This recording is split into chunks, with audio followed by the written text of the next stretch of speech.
I don't know if we're live yet. I just don't know. Okay. So welcome to the Flipping and Wholesaling Houses in New York show. I am Michael Pinter, where I teach you how to start flipping or wholesaling houses, or if you're already doing it, how to grow your business. Got a question today. Is the down payment included in closing costs? So the real answer is no. And this video should be 15 seconds long. But let's talk about why it isn't from both ends. So both as a buyer and as a seller. So it's not a closing cost because it's part of what you're paying for the property. So let's talk about it outside of New York and inside New York. First as a buyer, and then we'll do outside of New York, inside New York as a seller. Okay. So outside of New York, it's usually a nominal fee, right? It's $100, $1,000, it's $500. It's almost nothing in most in 49 states. Um, but it's a down payment. I'm sorry. I'm thinking of the deposit. So is the down payment goes? No. Let's talk about what a down payment is. So down payment is whatever part of the purchase price as a buyer is not financing, the part of the purchase price that he is bringing cash to. So let's say somebody's buying a house for $100,000 and he is getting a loan of $90,000. His down payment is $10,000, and that's not part of your closing costs. Closing costs are addition to the $100,000. Now, before I go to closing, before anybody goes to closing, you're going to get a list of how much money you need to bring from your attorney. Now, outside of New York, you may not have an attorney. In New York, you probably will have an attorney. But outside of New York, you can have a title company, and you're going to ask the title company, I'm getting a $90,000 loan for closing on 123 Main Street. How much money do I need to bring? Now, they're going to add the down payment, but they're going to subtract any deposit you gave. So, in the example I'm giving, it's $100,000. We're outside of New York now, so you have $10,000 of down payment you have to bring, plus costs you have to bring. Let's say your costs in outside New York are probably small. Let's say $5,000 or less, $2,000, but you gave $1,000 deposit that was actually deposited by the seller. Now again, you need to make sure that it was, and if it was, then you're gonna have to bring $10,000 plus $2,000 of costs minus whatever you gave the seller before. So let's say you give 1,000, you have to bring $11,000. Now that is not part of your closing cost. That is just what you owe to make the transaction whole. Now again, the only reason you could even say down payment is if you're getting financing, because if it's an all cash deal, everything's a down payment. Now again, I'm not really counting the deposit. Deposit is different than a down payment. Down payment is what is you're putting is whatever a buyer is bringing that is not being financed to a closing on a purchase. Now, from a seller's perspective, it's really the same thing, right? Seller has other closing costs, right? Let's say he's got transfer tax in certain states. If he has an attorney, he might have to pay an attorney fee. Um, there may be taxes due that he has to pay. Those are his closing costs. Taxes, he's going to pay anyway, but let's say those are his closing costs. Maybe he has to pay money to satisfy a mortgage, right? If he's got a mortgage, the title company might charge him a recording fee to satisfy to record the document that says your mortgage is satisfied. Um, but that's not part of his closing cost, the down payment, right? The down payment is not really coming from the seller at all; it's coming from the buyer. Now, in New York, everything is 10 times more complicated because first of all, there's significant deposits given in a contract, right? Typical is 10%. So I'm selling something for $200,000. Typically, buyer's going to give me $20,000. That's sitting in my attorney's office as a seller. I have closing costs, right? And they're going to be significant, right? Especially if I have an attorney as a seller. If I'm a seller, I'm sorry, if I have a realtor as a seller, I'm going to pay them 2%, 3%, 4%, depending on what I negotiated with them. That's part of my closing costs, and that's going to be simply deducted from whatever my net proceeds are. So if I'm selling something for $200,000, the buyer is going to put, let's say, $20,000 in with my attorney. Then he's going to, let's say, borrow $180,000, but I'm not getting $200,000, right? I'm going to get that $20,000 back from my attorney. He's going to add that in, but he's going to subtract any transfer tax I have, which in New York is, it could be a couple $1,000s. He's going to subtract his fee, the attorney's fee, which could be $2,000 to $3,000. He's going to subtract any taxes that were due.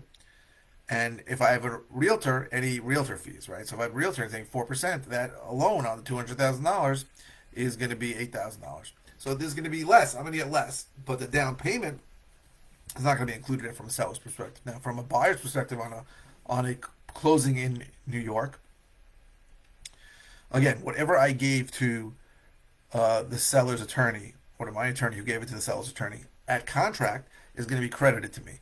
But the down payment of whatever I have to bring, which again, a down payment is anything you are coming out of your pocket on it, not anything. That was a mistake. A down payment is the difference between whatever I am, my purchase price, and what I'm borrowing, right? So again, if it's all cash deal, it's all down payment theoretically. So it's not a closing cost. It's not. But it is something that needs to be brought to the closing, right? And you're going to get a credit for whatever you gave already at the contract. That's your EMD, your earnest money deposit. Sorry. Which in New York has to be deposited. Those funds have to clear. Very often it's wired or a bank check is given because it says in the contract in New York that if the money doesn't clear, contract's not valid. So it's happened to me. Guys have bounced checks on me. It's usually an oversight, a mistake. They were on the wrong account, that kind of thing. But in other states, in most states, if the check doesn't even get deposited by the seller, like it's because it's a nominal fee, it's $100, it doesn't care. I know guys in other states who make the seller sign something that says that if the seller doesn't deposit the check, it doesn't invalidate the contract. I got to get water. I'm dying here. One second.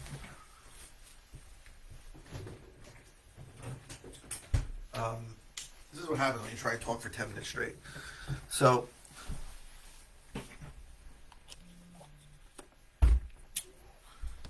it's never really part of the closing cost. It's not a cost, right? It's something you have to pay as a buyer, but it's never a closing cost to the buyer or the seller. It's just part of the purchase price. Closing costs are outside of the purchase price. Now, what am I going to talk about for another 3 minutes? I don't know. So, here's something. So, I have people coming to me pretty often who say to me something like, hey, I have some money and I want to start flipping houses. And they want to know if they should use their own money for it. And I always tell them no. Now, that seems like a foolish thing to say, right? I must be out of my mind. But here's the truth. The truth is that unless you really have unlimited funds, unless you've got like $100 million, $50 million to put into this business, using your own money is a mistake if you have an option not to. It's always better to use other people's money because the time you use your own money is the time that you're going to have another deal come up in the next 5 minutes. And then you're not going to have money and maybe have no way to use funds. So to give you an example, I had a deal last week where the lender told me on Wednesday that they were not it was a short sale. They were not giving me an extension. So I had to close on Friday. So that's a situation where I could not get funds for it. In 2 days was just too quick. Now maybe you have somebody who can use that quick. I didn't have enough time. I was traveling, wasn't good. So if you're using other people's money and that deal was set up, so I'm fine. It's not a problem. No, I'm sorry.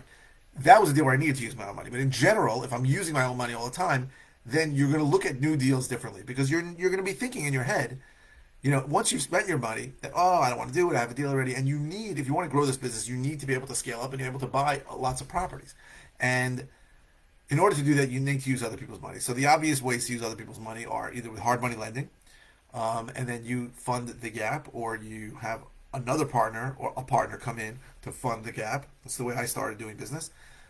Better off paying everybody the rate of interest instead of a percentage of the profits. But if you have people who insist on that, you may have to. Again, it got me started. I did that for 4 years. The other way is to private money lenders who hopefully will fund the whole thing. I have some private money lenders who sometimes don't fund the whole thing. Funding the whole thing is better if they can. So that's really the way I feel everybody should go. If you have your own money and you use it, then you really don't start looking at new deals the same way. You start making bad decisions, right? If you leave your own money available for that emergency deal that comes up that nobody else can close because you have it on you, then you're much better off. So I hope this was helpful. If you're interested in all the ways I can help you, go to howtoflipnewyork.com. If you are interested in a course I have that teaches how to do what I do, go to howtoflipnewyorkcourse.com. If you are interested in finding out more about coaching that I offer, go to coaching.howtoflipnewyork.com. What else? Oh, if you're watching on YouTube, please subscribe. If you're watching on any channel, please click the thumbs up. The likes really help me. I really appreciate them. We've been getting a lot more likes lately. And please keep the comments coming. I try to post 5 times a week, and I don't always know what to say. So ask any question. It doesn't even have to be about the video you're watching. If it's a simple answer, I'll just reply with an answer. If it's a topic I've covered in depth, I'll send you a link to a video or videos on it. And if it's a new subject or something I haven't covered in a while, I will do a new video on it. So thank you very, very much for watching. I really appreciate it.